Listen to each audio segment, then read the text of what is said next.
আসসালামু আলাইকুম। আমি চলে এসেছি আমার বেডরুমে।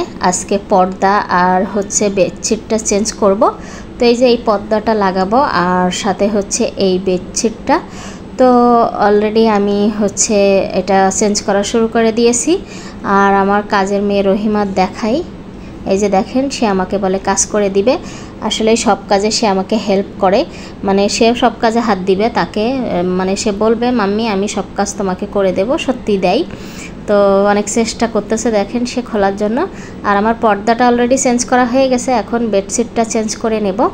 তো আমি বারবার বলতেছি তুমি পারবে না, হবে না, চেষ্টাই করে যাচ্ছে, সব কাজে আমাকে একটু হেল্প করে।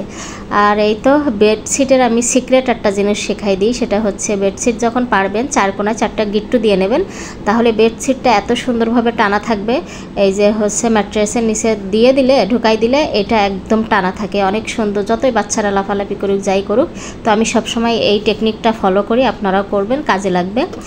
আর আমি রান্না করতে চলে এসেছি বিকালবেলা। আমার পছন্দের একটা সবজি রান্না করব। এটা আমরা যেভাবেই রান্না করি না কেন আমাদের সবারই অনেক পছন্দের। তো প্রথমে তার জন্য আমি তেল দিয়ে মাছ ভেজে নিচ্ছি। তো উল্টে পাল্টে মাছটা খুব ভালো করে ভেজে নিচ্ছে। আর দেখেন এখানে কয় প্রকারের মাছ আছে, এখানে কই মাছ আছে, বাটা মাছ আছে, তারপরে ছোট পুঁটি মাছ, আর একটা কী মাছ নদীর।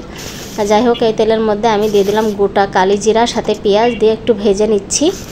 তো আমার ভাজা হয়ে গেছে, আমি বেশি ভাজিনি, হালকা করে। এর মধ্যে পানি দিয়ে দিলাম, আদা রসুন বাটা, জিরা বাটা, তারপরে হচ্ছে আদা রসুন আর জিরা বাটা দিয়ে কাঁচামরিচ, লবণ, হলুদ, ধনিয়া গুঁড়ো সব দিয়ে একসাথে মশলাটা খুব ভালো করে কষিয়ে নেব। তো আমার অলরেডি মশলাটা কষানো হয়ে গেছে। এর মধ্যে দিয়ে দিলাম সেই সবজিটা, পছন্দের সবজি হচ্ছে করলা। অনেকেই এই করলার ধারে কাছে যান না, এর পাশ দিয়েও হাঁটেন না, বাট আমাদের অনেক পছন্দ, এটা অনেক শরীরের জন্য ভালো, সবাই খাওয়ার ট্রাই করবেন। তো এখন দিয়ে দিলাম কিছুটা পানি দিয়ে আমি একটু কষিয়ে নেব। তো এটা বারবার করে কষিয়ে নিচ্ছি। এটা তো অনেক রোগের উপকারও আছে, সবাই তেতো হলেও একটু কষ্ট করে খাবেন, এটা শরীরের জন্য খুবই ভালো। তো আমরা প্রায় খাই, আমাদের পছন্দের।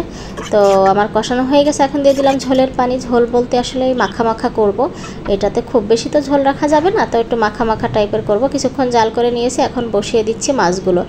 এক এক করে সেই মাছগুলো সব বসিয়ে দিলাম, দিয়ে কিছুটা জাল করে নিলে আমার তরকারি রেডি হয়ে যাবে। আমি দেখাচ্ছি, এই যে আমার ঝোলটা অনেক বেশি কমে আসছে, আরও একটু কমিয়ে নেব।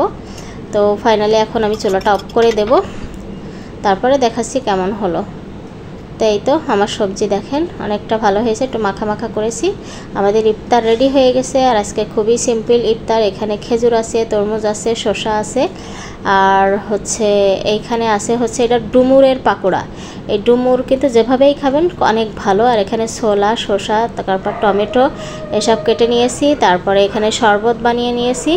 আর আমাদের আজকে সেহেরিটাও একটু শেয়ার করব। এখানে 2টা হাঁসের ডিম আমি সেদ্ধ করে নিয়ে আসছি। এখানে সেই করলা রান্না মাছ দিয়ে, আর সাথে হচ্ছে পালং শাক ভাজি করেছিলাম, দুধ আছে, ভাত আছে। এটাই আমাদের আজকে সেহেরি। কেমন লেগেছে আমার আজকে ছোট্ট একটা ভিডিও, সবাই কমেন্ট করে জানাবেন। ভালো থাকবেন, আমাদের জন্য দোয়া করবেন। আল্লাহ হাফেজ।